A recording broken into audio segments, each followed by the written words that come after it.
Hey guys, it's Sign here with HobbiesofaMan once again, and today we're doing a tag video, which is something I've not done in years. But the Otakuology podcast by Otaku Mike and Jin Graves recently made this live stream video that was a otaku tag, and they tagged me, or rather Mike sent it to me on Instagram.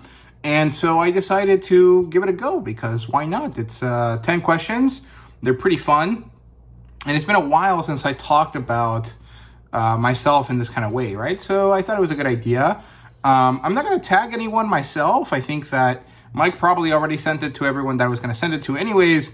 And the thing is that I don't really watch Mangatubers anymore. I mean, sometimes, or like when I need a specific review for something, I go look for it, and sometimes I watch someone and that I know, and sometimes it's a random person, and sometimes there's no video for what I'm looking for, right? So I don't really watch other YouTubers that do manga content anymore, so I wouldn't even know who to tag if I wanted to, right? I do remember a few people from back in the day, but no one that I still talk to regularly that still has a channel, right? So yeah, I'm not going to tag anyone, but I welcome you to answer the questions that you think are most interesting down below. I would like to get to know my audience as well, right? That's kind of the point of these sorts of videos. So yeah, Otaku Mike and Jin Graves made this set of questions, and let's just jump into it. So question 1 says, why did you start your YouTube channel?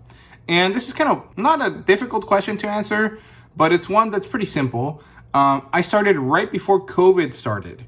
Now, it wasn't planned that way at all. I did not expect that was going to happen when I made the channel, but at that time, I was kind of not struggling per se, but definitely kind of realizing that I was into manga and comic books in a way that most people around me were not. Like, all of my friends are into manga and anime to some extent, right? But not to the extent that I'm into it, right? They liked it kind of at a surface level, or they only like certain series. And so I wanted to be a bit more involved. And I had just started buying comic books and manga again after a few years of not buying any or buying very few. And so since I was watching a lot of booktubers at the time, I was watching Daniel and Murphy and Mike's book reviews, and there was another one. Her name's Elliot, but I can't remember the name of her channel. And I really liked that style of video, right? Like the talking head with a bunch of books in the background kind of style. And at the time, the manga scene was more an anime scene on YouTube, and it's usually like the type of videos that probably are much more successful right now, which are the kind of like, I'm showing you screen caps of the animes that I'm talking about, or showing you screenshots of the panels, and talking over it in a video essay format. And I don't like video essays. I like listening to them quite a lot. I don't enjoy making them. I think that I have too much academic life left in me, like I throughout the whole time that I've been doing YouTube, I've been doing school, engineering school, and then now an MBA, and I just like, and the video essay is too academic, and I would want to do it well, and to do it well, you have to like actually try, and I feel like that would be too much work for what I want out of the YouTube channel, right? So that's why I didn't do it that way. I started because I saw a video by Daniel and by Boogie Snacks, I think, that was just talking about like, just do it, just go and do YouTube. And so I did, and that's why I started my channel, just because I had realized that I wanted to talk about manga in a bit more depth than everyone around me did, and I had nothing better to do. And then with COVID, like, that compounded into really not having anything better to do, and so I just kept at it. And at this point, it's just kind of like part of what I do every day. I read books, I write about them in my journals, and I use that as a way to kind of structure a review, and then I record it, and then I edit it, and it's a pretty seamless process. There's very little effort that I have to put in consciously to do this stuff, and so I just keep doing it because I enjoy it. I think it's kind of meditative, and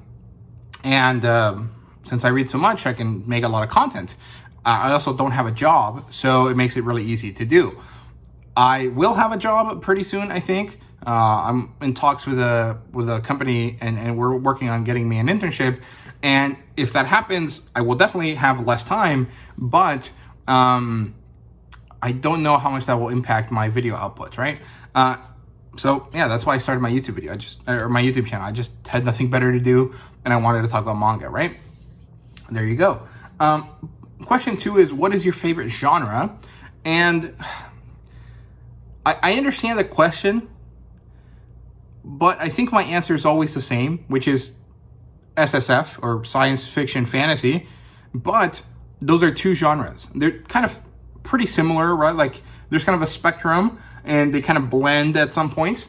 But I would say that although I would like to say that I prefer sci-fi, I actually think I mostly collect fantasy stories, because I think there's just a lot less science fiction manga that's popular enough to make it to the US. Whereas fantasy manga is like a dime a dozen, right? Especially in the post-isekai light novel adaptation boom, where basically every time there's a licensing announcement, 3 or 5 of the things announced are light novel isekai adaptations, right? And so I think I do just end up buying more fantasy than anything else, but I do have a kind of a soft spot for the like crazy outgoing girl and very kind of like self-centered, like very quiet kind of guy type thing. And self-centered, I don't mean like they're egoistic or egotistical. I mean like he's so caught up in the fact that he's weird that he doesn't understand that everyone would be okay with interacting with him, right? I'm thinking people like Gojo from Dress Up Darling, or like the guy from Nagatoro. Like I like those sorts of stories a lot. Not necessarily Nagatoro specifically, but like Hokkaido Gals, My Dress Up Darling, Beauty and the Feast. You know, that sort of like girl that's a certain way and guy that's a certain way, and you wouldn't expect them to work, but they do, right? Dan to Dan kind of has that same kind of vibe to it as well, where the main girl is kind of like an outgoing gal character, and the guy is kind of like a, you know, like a nerd, right? Like I like that storytelling trope, and I don't see it in Western novels all that much, at least not any of the ones that I've read, because I don't really read contemporary novels, so that's probably why. But it's a very common thing that happens in manga, and I really like those types of stories. I gravitate towards those, right? So I guess that would be my favorite genre, where fantasy and science fiction are kind of just like what I mostly buy. If we look at demographic, though, because a lot of people confuse demographic with genre when we talk about manga, I probably mostly buy shonen, right? Primarily. Like I love One Piece, My Hero Academia, Black Clover, you know, most of the stuff from Kodansha that I buy are shonen. And that's because a lot of times I find myself thinking about the seinen that I like to read, and they're not really the type of like super action-oriented kind of seinen that you would expect, right? Like stuff like Gantz or Yagan or like stuff like that. Like I will read it and I will enjoy it and I'll think it's cool. But I don't like when the art styles are like grotesque for the sake of being grotesque. And a lot of times in the seinen action series, that tends to happen a lot, right? So it kind of puts me off because I don't like it as much. And so demographic-wise, I probably pick up mostly shonen and the shonen, like the equivalent for light novels, which is, I guess, just YA. And it's mostly sci-fi fantasy, but my favorite genre is probably that like teasing girl, like nerd guy kind of romance type manga, if that makes sense. That was a very long-winded answer, I'm sorry. Number 3, what's a hidden gem that you think more people should read? I don't know. I cover mostly pretty basic, well-known stuff. I occasionally go off the beaten path, but not really. I think Saint Seiya. Now, Saint Seiya is not really a hidden gem. If you go anywhere outside of the States, people like Saint Seiya. But in the US, I think like Jerry from Waifu and Me is the only guy I know that actively enjoys Saint Seiya. And partially I think that's because Saint Seiya came out like at the wrong time here in the States, and it was adapted poorly when they did the anime. And there's been no desire or no effort to bring it back to print here in the States, right? I think either Viz or Kodansha should bring it back in some way, and you know, bring a nice edition forward, like the Mexican edition that I have, which is a content bond, and they even have the complete edition or the final edition, whatever it's called, releasing in Mexico as well. So it's not really a hidden gem because everyone outside of the States likes it, but in the States, I think that more people should read Saint Seiya and appreciate it and like it and make it kind of like a key thing, right? Because everyone talks about Yu Yu Hakusho, but no one remembers Saint Seiya, even though I think Saint Seiya is significantly better than most of the other manga that came out in the same period that people really seem to like, right? So there you go. That's a hidden gem.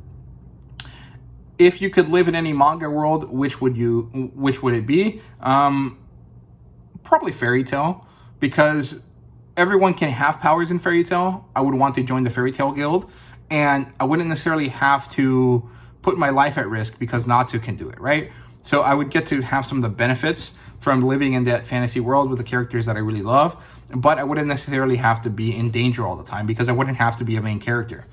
So I think Fairy Tail, the world of Fairy Tail would be pretty nice. Yeah, I think that's probably what it is. Like, there's nothing I can think of off the top of my head that would work, because I think maybe I would want to live in like the world of Dan Dan or the world of Bleach or something like that. But that's just Japan with some slight differences, right? With the fact that they have like an urban fantasy kind of a vibe to them. So that doesn't count as living in another world. So it has to be like a secondary world, right? According to the question, or at least that's how I read it. So probably Fairy Tail is probably the answer for me. Question number 5 is, what's one popular manga you just don't vibe with and why? And well, I have a lot of answers for this actually, because even though I kind of do cover mostly mainstream stuff, there's certain series, especially in the new gen kind of Shonen Jump kind of cadre, that I just don't care about. And mostly it's kind of like a too cool for school kind of vibe. Like, oh, everyone likes it, I don't care, I don't want to interact with it kind of. Which, you know, is a fair reason. It's kind of annoying, and some people kind of think of it as like a hipster mentality, and that's definitely what it is, but there's nothing wrong with it per se. But if you want like specific titles, I don't really care about Jujutsu Kaisen. I watched the movie, and I watched a few episodes of the anime. I think it's fine, but it just doesn't seem like all that important. Like how do I word this where it makes sense? The way that the story develops doesn't seem like it's actually meaningful. Like, it just feels like the creator wanted to have these cool scenes, and he was like, well, it doesn't make sense without context, so I guess I'll make some. And that's kind of what Jujutsu Kaisen feels like to me, right? And then the fandom for Jujutsu Kaisen is really, really annoying. Like, the My Hero Academia fandom is pretty annoying too, but that's mostly like shipper issues. Like, the shippers are weird because a lot of them like obsessed with MHA as they were growing up, and then they just couldn't get over it, and so they became these like weirdos. But like, that's fine. Like, that's annoying, but I don't really interact with that fandom all that much. But the Jujutsu Kaisen fandom like forces themselves into conversations to an extent, I feel like. And I just don't like it. And they're like power scalers. They're like people that try to be like, oh, my guy's cooler than your guy because, you know, whatever. And that's just really boring to me. Like, I don't enjoy it. So I just don't vibe with like stuff like that. So I don't really like Jujutsu Kaisen. I don't like Demon Slayer because although the artwork when it comes to Ufotable is really, really beautiful, the story feels like really basic and boring to me. And I have tried to read it, but I just could not get into it. There's also stuff like Attack on Titan. I really liked it growing up. I have a poster of it in my room at home at my parents' house. But I kind of gave up on it because I was like, okay, this is really cool, but it's so depressing and it's just so shitty. And I don't really enjoy myself watching, like when I'm watching it. And so I just dropped it and I've never gone back to it, right? And there's a lot of series like that I just don't really care for. I would probably change my mind if I read them and I got through a lot of them. But at that point, is it like, it's like, do I really like it, or is it just that I invested so much time into it that I just can't say I didn't like it anymore? Because at this point, it's like a time sink, right? Like it's like a sunk cost fallacy kind of element. And at that point, I feel like it's kind of weird. Like sometimes I feel like that about One Piece. Like I really love One Piece. I think it's great. I love the storytelling. But sometimes I'm like, oh, do I really like this? Or did I just push through enough that I sunk so much time into it that now I can't say if I didn't like it, it was a waste of my life, right? I don't know. It's a weird thing that I think about sometimes. So yeah, I don't really like Jujutsu Kaisen or Demon Slayer or most of the other like new gen shonen. I like My Hero Academia, I like Black Clover, and that's basically kind of it, right? And mostly because I don't like the fan bases, and also a lot of those stories just feel very like regurgitated. Even for the standards of Shonen Jump, they feel pretty regurgitated to me, and I don't really care about that.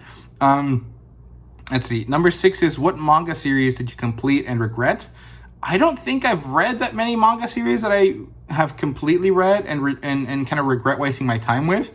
Mostly because most of the manga that I've finished reading have been pretty short. And so it's like a pretty minimal investment of time and energy and money as well. So it doesn't really bother me all that much. But there have been some moments where I'm like, oh, maybe I didn't have to look into this. Why did I even bother reading this, right? Like, if I had read through all of Bleach, and then, which I have not, and then at the end of it, I was like, oh, I didn't like this. Like, that would have been a regret, right? Like, I would have been like, fuck, I wasted all of this time reading 800 chapters of this freaking manga, and it sucks. I don't think that that's something I've ever felt.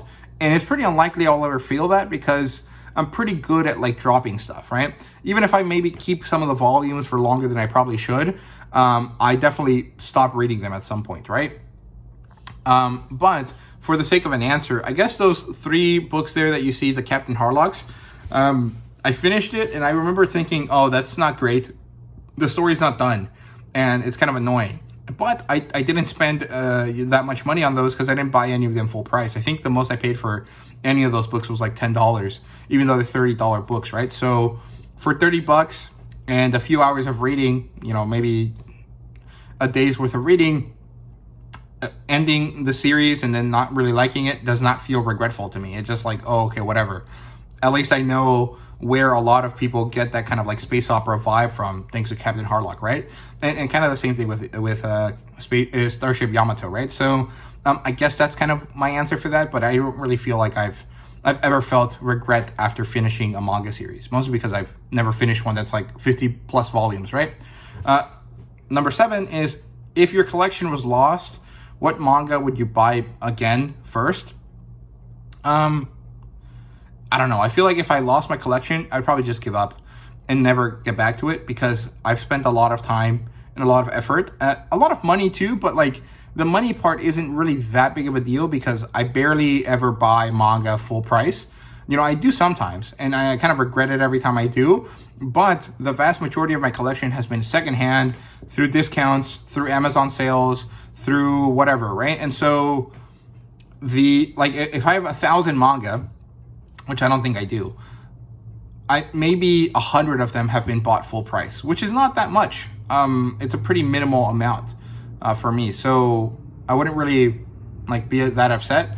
Like I would be very upset that I lost my manga collection, right? Whatever the case may be. But the money aspect of it isn't really that big of a deal to me. It would mostly be like, oh, all of this time I spent curating this and now it's gone. I'm very sad, right? And so I probably wouldn't restart it. But if I did, the first thing I'd probably buy would be Saint Seiya, like the Mexican editions that I mentioned earlier, the Kanzenban editions, mostly because I think those are going to go out of print pretty soon because they're releasing the new final edition, right? At least they are in Mexico. And as soon as those finish releasing, there's no point in having 2 editions of the same manga out in circulation. And so Panini is probably going to stop reprinting the Saint Seiya manga, and I need to get that as soon as possible so I don't have to deal with having to track down volumes of it like that, right? So probably that. And I would probably be happy with just that one. Everything else I could probably get at some point later, through sales or whatever, right? But yeah. Question 8 is, would you overpay for manga series? I think this means like on the aftermarket. Like, would I ever spend, $1,000 on a single volume of manga? No. Would I ever spend $500? No. Would I spend a bit more than cover price? Probably. It depends on the book. Like, the other day I reviewed Going for the channel, right? One of the Paradox Press books. And I tried to buy more of them, and a lot of them are running for about $10 a piece. I would pay $10. I would prefer not to, but I think I would pay $10 for those books, even though they were listed as $6 books, right? So it's a bit over cover price, but it's not twice as much. And it's also not that big a deal because that series is worth it in my opinion. So I would overpay in that case, right? But if it's like a normal like Naruto volume, there's no way I will pay more than $5 for it because it doesn't matter how special it is. It's still a $5 book to me, right? And paying half price for manga is probably the best price that you can pay for it. Paying full price is not that bad. It's fine most of the time. But sometimes it is kind of like, oh, dude, that's a lot. Like, why is it so expensive? This is supposed to be a disposable item. You're selling it to me like it's like a super collectible, and then you're not making it worth my money by being like this is what makes me angry about manga sometimes. When Viz or Kodansha or Yen Press, whatever, release a volume of manga, and they're like trying to sell it to you as like it's great because it's like the Japanese edition, but then it's not, because it's 3 times the price, it's bigger, and it doesn't have the bells and whistles that it should at that price point, right? It makes me kind of angry. Like when manga doesn't have color pages, even though you can see that they should have been in color, but they didn't print them that way because Japan didn't print it that way. And it's like, I don't care what Japan did. I want you to print those color pages, right? Like that sort of stuff makes me angry. And so sometimes I get mad at paying full price. But most of the time, I don't really care. The most I would pay over for a manga series is probably half of the value that it says on the back, right? So like those Gon volumes, like I said, they're $6. Their MSRP was $6. I would pay up to $12 for those in that specific case. I probably wouldn't buy any other manga that's used or that's out of print for more than that, because I don't really care. Gon's just a special case because I really love the artwork there. And it's just never going to see the light of day, I don't think, again. So, yeah. And I think it would still be cheaper to track down all those volumes and pay more than they really cost than to import the Italian edition. Also, the Italian edition looks really, really fucking garish. And it's just kind of nasty to look at, so I wouldn't even want it anyways. But that's like $100 series, right? Like the issues of Gon that I could find on eBay and stuff are probably like $60 total. If you get lucky and if you take your time finding them. So it wouldn't be that big of a deal for me. Question 9. If you could bring one person from a manga universe to our world, who would it be? Assuming they keep their powers and that my relationship with them is good, like that they would care about me in some way, that there would be some connection between us, probably someone like Erza Scarlet or Rebecca or maybe Ro from Heartgear, because she's the last human on Earth and she really wants to meet other people, and she develops this relationship with these robots, but it's not quite the same. And I think that bringing Ro to the real world would help her kind of deal with some of her traumas, some of her losses, and help her kind of realize what humanity is like, right? So maybe that kind of character would work. But then I would kind of have to be like her dad, because that's the role that most robots play in the series for her. And I don't necessarily know I want that responsibility. But like someone like Erza Scarlet, it'd be like, oh, okay, cool. She gets to eat, much more sugary stuff than she's used to in Fairy Tail. And hopefully she'd be my friend in some way, right? So it'd be kind of fun to just see her go to a Ren fair and just try to beat people up and not be able to because, that's illegal here. So that'd be kind of funny, but probably Ro from Heartgear, I think. Question 10 is, what's one genre you wish you had more of? I don't think I have an answer for this, because I buy what I want, and the genre doesn't really ever play a part in it. Like, I guess it does, because I gravitate towards sci-fi and fantasy, right? But I don't go out of my way to look for a manga in a genre. I look for a manga that I would be interested in, and it just happens that the genre is usually pretty similar for those, right? So I don't really care about what genre a manga is, so this kind of question doesn't work for me. If it were demographic, I want to say that I would like to buy more shoujo, but that's probably not the case, because as much as I would like to buy it, then I would buy it, and then I would read it, and I wouldn't like it, and then I would get rid of it, and then I would have wasted money, because there's no way that I would get back the money I spent on the manga, right? So I don't really want to buy one more, a genre specifically more than any others, because I have less of it, and I definitely don't want to buy more of one genre than more of one demographic than the other, just because I don't have much of it. So yeah, those are my answers for those. This was a bit of a rambly kind of video, so hopefully it's not too annoying for you guys. But yeah, those are my answers for the Otakuology tag. And I hope you guys enjoyed. I hope you guys answer some of these questions down below. Please let other manga tubers know that this thing exists, and let them, try the video out. I'm not going to tag anyone because, like I said, I don't really watch any Mangatubers anymore. So go forth and multiply yourselves. I'm not going to. And I do want to shout out Otaku Mike because he got nominated for an award or something. And I don't remember what it was for, but he got nominated for it. So congrats, Mike. I hope that you win. So yeah, there you go. Those are my thoughts here. I hope you guys enjoyed the video. If you did, please leave a like, subscribe, and comment down below. Let me know what you thought. And see you guys next time.